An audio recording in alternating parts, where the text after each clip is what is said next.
welcome to the News on Map India series section of Drishti IAS. I'm Aisha, and in today's episode, we will be talking about the topics which are important from General Studies Paper 1, that is Geography Map section. So, first of all, let us begin with the previous session question. So, the question was, consider the following statements. There were 3 statements given. First, it is considered India's most critically endangered bird. Second, it is considered the flagship grassland species representing the health of the grassland ecology. Third, its population is confined mostly to Rajasthan and Gujarat. Which of the following is referred to the above mentioned statements? First, Great Indian Bustard. Second, Olive Ridley Turtle. Third, Nilgiri Thar. Or fourth, other. So, let us see. So, if we will talk about what is the correct answer? So, the correct answer is the Great Indian Bustard. So, Great Indian Bustard is the state bird of the state of Rajasthan, and it is critically endangered in nature, and not more than 150 Great Indian Bustards are left in numbers. And then if we'll talk about the Great Indian Bustard, it is 3.3 feet tall and it weighs around 18 to 20 kgs. Then the Great Indian Bustard is found in the areas of majorly in the areas of Rajasthan and Gujarat, and then other places being Andhra Pradesh, Gujarat, Karnataka, Maharashtra, Madhya Pradesh and Rajasthan. These are the areas where the Great Indian Bustard is found.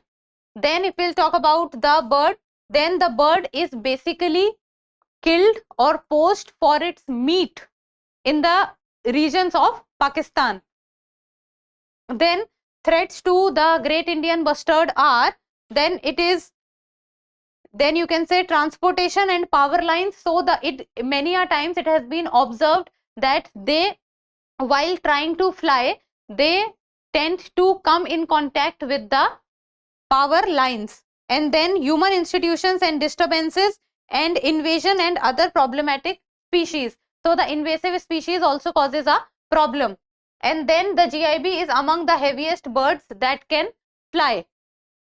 So the correct answer for this becomes option A, that is the Great Indian Bustard. Now starting with today's session, so that is regarding the Yamuna river, consider the following statements. So there are 3 statements given. First, it is one of the major tributaries of the Ganges in northern India. Second, it has its source in the Yamunotri glacier on the southwestern side of the Bander Pooch crest in the lower Himalayan regions. And third is the Chambal, Sindh, Betwa are its important tributaries. How many of the statements given above is or are correct? Only 1, only 2, all 3, none. So let us talk about Yamuna river first of all. So if we will talk about the Yamuna river, then Yamuna river originates from the Yamunotri glacier in Uttarakhand, and in the Yamunotri glacier it is the Bander Pooch area or the Bander Pooch region. So from the Bander Pooch region or the Bander Pooch area, the Yamunotri glacier, the origin of Yamuna takes place, and the states from where the Yamuna flows is 3 states, that is Uttarakhand, Haryana and Uttar Pradesh, and maximum it flows in the state of Uttar Pradesh. And then it is one of the main tributaries of the river Ganges, and also one of the right bank tributaries of the river Ganges, and it meets the river Ganga in the Prayagraj region where the Sangam takes place and the Kumbh Mela also takes place. Now talking about the Yamuna river, it is one of the major tributaries of the Ganges in the northern India. This is correct. It has its source in the Yamunotri glacier. This is correct. On the southwestern side of the Bander Pooch crest in the lower Himalayan ranges. That is also correct. Third is the Chambal, Sindh and Betwa are its important tributaries. So if we will talk about the Chambal, Sindh and Betwa, so look at this map. This is Yamuna. And if we will talk about the right bank tributaries of Yamuna, so few of them are, this is Chambal, very famous, the Chambal Ghati, or you can say the Chambal in Madhya Pradesh. Then comes Betwa, the Ken Betwa river linking project, very famous. And then this is Sindh. This is Ken. So Chambal, Sindh, Betwa are its important tributaries. This is also correct. So how many of the statements given above is or are correct? Only 1, only 2, all 3, none. So all 3 are correct. So the correct answer becomes option C, that is all 3. Now moving on to the next question. So that is question number 2. Which of the following heritage sites are situated in the state of Telangana? Are situated in the state of Telangana. So that is the Nilgiri Mountain Railway, Kangar Valley National Park, Chaussat Yogini Temple and the Ramappa Temple. Choose the correct code. So that is 4 only, 1, 2, 3 and 4, 1 and 4 only, or 2 and 4 only. So let us see this. If we will talk about the Nilgiri Mountain Railway, then the Nilgiri Mountain Railway is situated in the state of Tamil Nadu. Then comes the Kangar Valley National Park is situated in the state of Chhattisgarh, and the very famous Chaussat Yogini Temple is situated in Madhya Pradesh. The only site which is situated in the state of Telangana, and that is the Ramappa Temple. So this is how the Ramappa Temple looks like, and it is built in the Dravida style. So if we look at the map, so this is Telangana, and in the Telangana this is the location of the Ramappa Temple. You can say it is around the central Telangana side. So the correct answer for this question becomes option A, that is 4 only, because all others, Chaussat Yogini is MP, Kangar Valley is Chhattisgarh and Nilgiri Mountain Railway is Tamil Nadu. Now moving on to the next question. Consider the following statements. There are 2 statements given, that is first, Bodos are the single largest tribal community in Assam, and second is the 4 districts in Assam, that is Kokrajhar, Baksa, Udalguri and Chirang constitute the Bodo territorial area districts. So these are the 2 statements. Choose the correct option, that is only 1, only 2, both 1 and 2, neither 1 nor 2. So let us look at the answer for this. So if we will talk about the, first of all, let us talk about the Bodo Territorial Autonomous District. So Bodo Territorial Autonomous District is situated in the state of Assam, and this is the map of Assam. So in the western northern side it is situated, and the Bodo Territorial Autonomous District constitutes of Kokrajhar, Chirang, Baksa and Udalguri. So these 4 areas constitute the Bodo Territorial Autonomous Districts. And if we will talk about the autonomous districts then, or autonomous region, then it comes under the 6th schedule. And when we talk about 6th schedule, so 6th schedule talks about the tribes, and then it talks about the tribes in the regions of Assam, Meghalaya, Tripura and Mizoram. And in this, the autonomous regions are formed, autonomous districts, and within the autonomous districts, autonomous regions are found. And these autonomous regions comes under the 6th schedule, and the government of, or you can say the governing power of the autonomous regions is with the governor. So Bodos are the single largest tribal community in Assam. This is correct. They are the single largest tribal community in Assam, and the 4 districts in the Kokrajhar, Baksa, Udalguri and Chirang, it constitutes the Bodo Territorial Area District. This is also correct because we just saw it in the map. So choose the correct option, as both are correct. So the correct option would be option C, that is both 1 and 2. Now moving on to the next question. The Mudumal Megalithic Menhirs. The Mudumal Megalithic Menhirs, which have been recently added to the UNESCO tentative list for World Heritage Sites in the year 2025, is in which of the following state of India?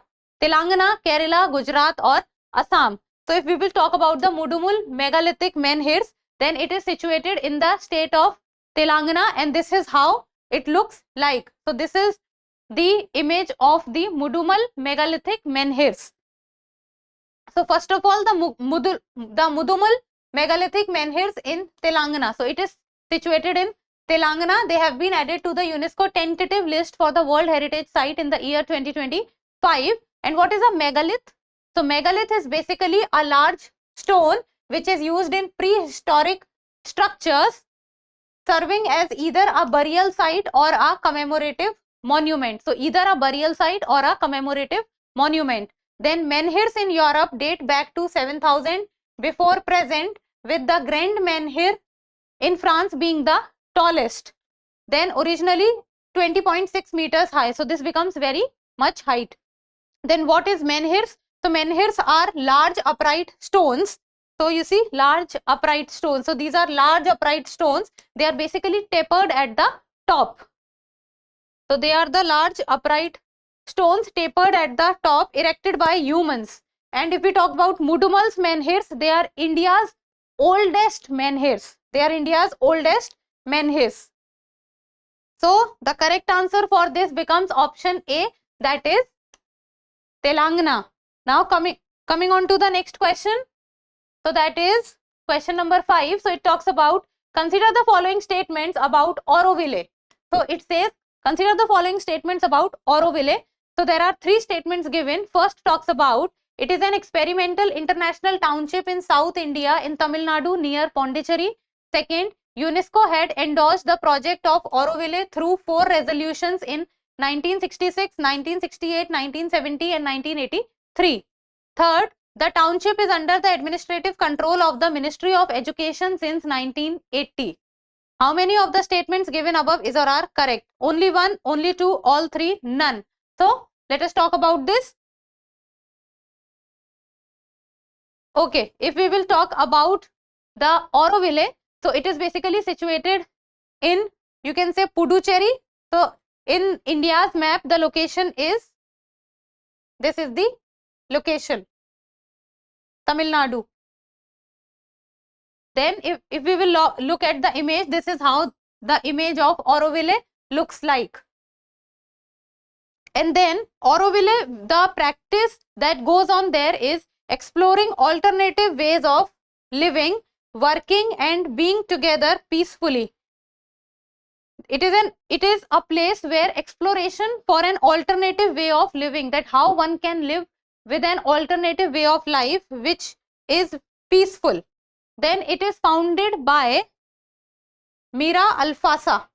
Mira Alfasa, who is also referred to as Mother. Aurovillans, as they call themselves, they live together on the principle of peace, harmony and sustainable living and divine consciousness, which was the philosophy of the Mother. So the basic idea for people going into the Auroville is that they find an alternative way of living. So it is an experimental international township in South India in Tamil Nadu near Pondicherry. So that is becomes correct. Then next comes the UNESCO has endorsed the project of Auroville through 4 resolutions in 1966, 68, 1970 and 1983. This is correct, but this is factual in nature. This is absolutely factual. It is not that by seeing the map you can answer this. Then third is the township is under the administrative control of the Ministry of Education. Yes, this is also correct, that it comes under the Ministry of Education since the time of 1980. So how many of the statements given above is or are correct? So all 3 becomes correct. Therefore the correct answer is option C, that is all 3. Now next, consider the following statements about Project Tiger. First, it was launched with 9 tiger reserves, and second, after amendments to the Wildlife Protection Act in 2005-06, the National Tiger Conservation Authority, which is a statutory body, was created for oversight on the implementation of the Project Tiger. Choose the correct option, that is only 1, only 2, both 1 and 2, neither 1 nor 2. So if we will talk about the tiger reserves, then because recently the India has got its 58th tiger reserve, and that is the Madhav Tiger Reserve in the state of Madhya Pradesh. So Project Tiger is a wildlife conservation initiative which was launched in the year 1973, and then the primary objective is the conservation of tiger and increasing the number of tigers, and as of now in the country India, more than 3,600 tigers are there. Then the Project Tiger was started with only 9 reserves, and the project marked a paradigm shift in the wildlife conservation efforts, and this is considered to be a major milestone with regard to the conservation of the tigers. So it was launched with 9 tiger reserves, yes. After amendment to the Wildlife Protection Act in 2005 and 6, yes, NTCA was formed, and NTCA is a statutory body and it looks after the overall management of the tiger reserves in India. And when it is about the creation of a new tiger reserve, then the state government gives the state government gives the name for the tiger reserves. Then the NTCA looks into the proposal from the state government, and then in the end the notification is also given by the state government for the creation of a new tiger reserve. So second also becomes correct. So first is correct, second is correct. It means the correct answer is option C, that is both 1 and 2. Next, Kancha Gachibauli. Kancha Gachibauli, which was recently in the news, is located in which of the following states of India? Telangana, Maharashtra, Assam or Gujarat. So let us see this. So if we will talk about the Kancha Gachibauli forest, so Kancha Gachibauli forest, which is situated in the state of Telangana. So the Kancha Gachibauli is situated in the state of Telangana, and this forest, there has been demand with regard to making this forest a national park, and this was also the reason that why the Kancha Gachibauli forest was in news. So the correct answer for this is option A, that is Telangana. So this was the last question in the PPT and this in this episode for you. So that's all for today. Thank you so much for watching. Till we meet next time, keep reading, keep writing and keep subscribing to the channel. Thank you.